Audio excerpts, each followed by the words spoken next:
किसी गांव में एक गरीब मछुआरा रहता था। वह रोज सुबह समुद्र किनारे जाता और मछलियां पकड़ता, फिर उन्हें बाजार में बेचकर अपने परिवार का गुजारा करता, पर उसकी कमाई बहुत कम थी, जिससे वह और उसका परिवार मुश्किल से पेट भर पाते। अगर आज भी कोई मछली नहीं मिली तो पता नहीं कल से हमारे घर का गुजारा कैसे होगा। दीनदयाल बहुत मेहनती और ईमानदार इंसान था। वो रोज मछली पकड़ने के लिए नदी पर जाता, पर नदी में बर्फ जम चुकी थी, जिसकी वजह से कोई भी मछलियां दीनदयाल के हाथ नहीं आ रही थी। लगता है मुझे आज भी कोई मछली नहीं मिलेगी। सुबह से शाम होने को आई है और अभी तक एक भी मछली नहीं मिली। पता नहीं मेरे घर का गुजारा कैसे चलेगा। मेरी तो कुछ समझ में नहीं आ रहा है। दीनदयाल बेचारा अपनी नाव नदी के किनारे पर खड़ी कर कर घर की तरफ निकल पड़ता है। दीनदयाल को अब एक भी मछली नहीं मिली थी। अमृता, मैंने नदी में कई जगह पर जाल डाला, लेकिन मुझे आज भी कोई भी मछली नहीं मिली। पता नहीं क्या होगा।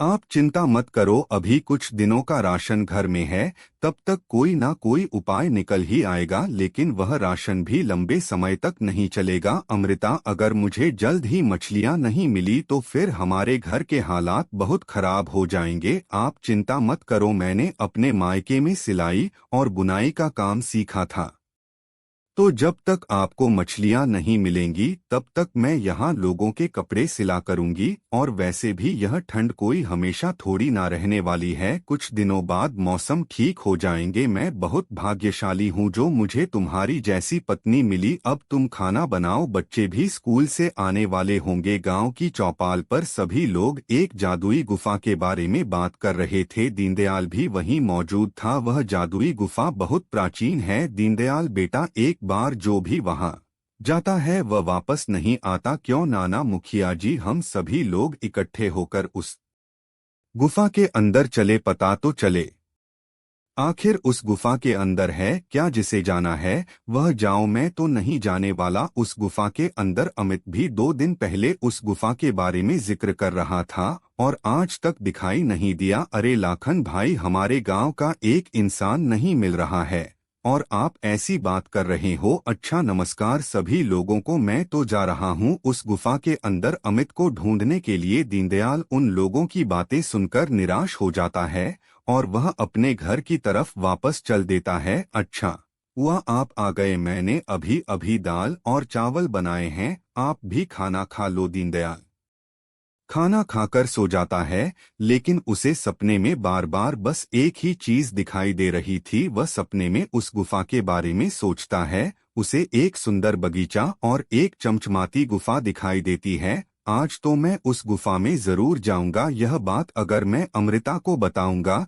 तो वह मुझे जाने से रोकेगी भी। यह सभी लोग सो रहे हैं, चुपचाप यहाँ से निकल जाता हूँ। लगता है वह सामने वही गुफा है जो मुझे सपने में दिखाई दे रही थी। दीनदयाल जब उस गुफा के दरवाजे पर पहुँचता है तो वो देखता है कि दरवाजे के पास में एक जाल है जिसके अंदर अमित फंसा हुआ था। बचाओ! दीनदयाल अपने साथ एक बहुत बड़ा चाकू लेकर आया था। वह एक चाकू निकालता है और जाल को काटकर अमित को बचा लेता है। तुम ठीक तो हो ना अमित भैया? यहाँ इस जाल में कैसे फंस गए तुम? मैं जैसे ही इस गुफा के अंदर घुसा यह जाल मेरे ऊपर गिर गया और मैं इस जाल के अंदर फंस गया। आपका बहुत बहुत धन्यवाद जो आपने मुझे जाल से बचाया।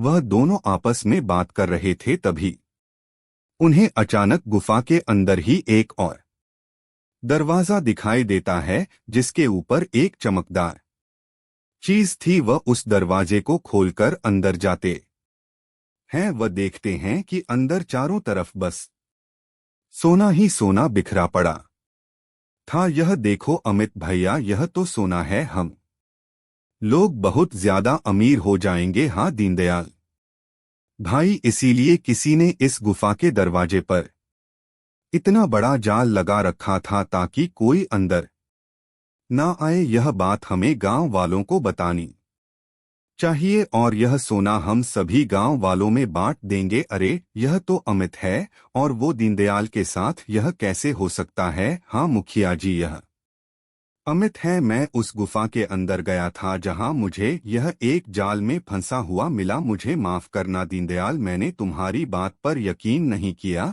और तुम्हारा साथ नहीं दिया। कहाँ चले गए थे? मैं सुबह से कितनी परेशान थी, मैंने पूरा घर ढूंढा, आप मुझे दिखाई नहीं दिए। अरे अमृता, मैं तुम्हारे लिए एक ऐसी खबर लेकर आया हूँ जिसे सुनकर तुम बहुत खुश हो जाओगी। अब हम लोग भी गरीब नहीं रहे, इतना सारा सुना, इस सोने से तो हमारी सारी गरीबी दूर हो जाएगी।